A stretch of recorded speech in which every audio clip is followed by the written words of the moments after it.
Hi everybody, so I'm just going to show you a quick video here on how to create a guard so that you can polish the frets on your guitar.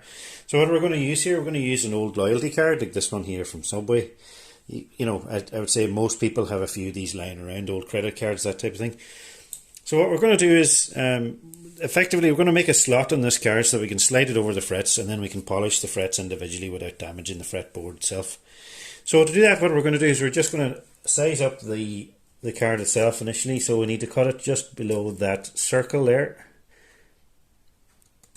and we'll make a cut like this, and now I can slide it into some of the smaller gaps. So all we have to do is create that gap now where we can slide this over the fret. So we just have to pick a point in the center. We'll cut it up the middle here like so, and we'll have to cut a corresponding slot just right beside where we made the first cut, like this, as straight as possible. So as you can see here, we've now made that cut. So I've just made the incision slightly longer.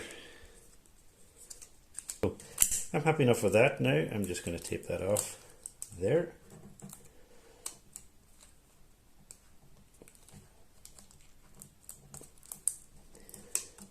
And there we go, guys. There's a fret protector made in a couple of minutes, just without too many tools, a pair of scissors. And you can now use this device then to polish your frets with a suitable polish. So I can take something like this and a polishing compound, and I can actually polish the frets nicely.